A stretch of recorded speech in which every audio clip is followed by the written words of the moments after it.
আসসালামু আলাইকুম, সবাই কেমন আছেন? আশা করি খুব ভালো আছেন। তো আপনাদের মাঝে আরও একটি ভিডিও নিয়ে হাজির হলাম। আজকে বানাবো চকলেট কেক। প্রথমে 2টা ডিম নিলাম। 2টা ডিম ভেঙে কুসুমগুলোকে আলাদা করে নেব। আজকে আমি বানাচ্ছি স্পঞ্জ কেক, তাই কুসুমগুলোকে আলাদা করতে হবে। এবার আমি ডিমের সাদা অংশটিকে ফুমি করে নেব। আমি ব্যবহার করছি হ্যান্ড উইচ। আপনারা চাইলে ইলেকট্রিক বিটার বা কাঁটা চামচও ব্যবহার করতে পারেন। এবার অল্প অল্প করে চিনি দিয়ে মিক্স করব, যাতে ফুমিটা নষ্ট না হয়। চিনিটা আমরা একবারে দেব না, অল্প অল্প করে দেব, যাতে ফুমিটা নষ্ট না হয়। এবার চিনিটা ভালো করে মিক্স করব, যাতে চিনিটা গলে যায়। এবার 1 চামচ তেল দেব, তেলটাকেও ভালো করে নেড়ে নিব। এবার একটি মিক্সিং বলে 1 কাপ আটা, 1 চামচ বেকিং পাউডার, 2 চামচ কোকো পাউডার চেলে মিক্স করব।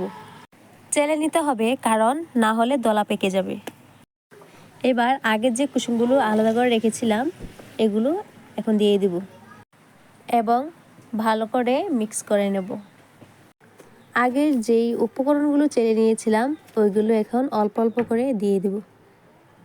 এবার অল্প অল্প করে মিক্স করতে হবে।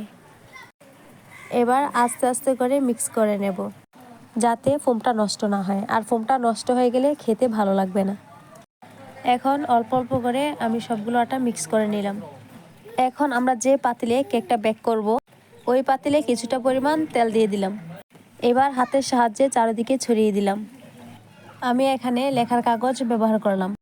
আপনারা চাইলে বেকিং পেপার ব্যবহার করতে পারেন। এখন আমি পেপারটা ভালো করে বসিয়ে নেব। এখন আমি উপর থেকে ব্যাটারটা ঢেলে দিলাম। এখন আমি গ্যাসটা অন করে পাতিল বসিয়ে দেব। এবার স্ট্যান্ড বসিয়ে দেব। স্ট্যান্ডের উপর ব্যাটারটা বসিয়ে দেব। এখন ঢাকনা দিয়ে দেব। এবার কেকের জন্য ক্রিম বানিয়ে নেব।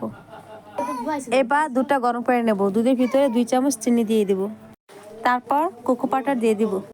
ভালো করে মিক্স করে নেব যতক্ষণ না পর্যন্ত ঘন হচ্ছে। দুধ গরম অবস্থায় কোকো পাউডার দেওয়ার কারণে দলা পেকে গেছে।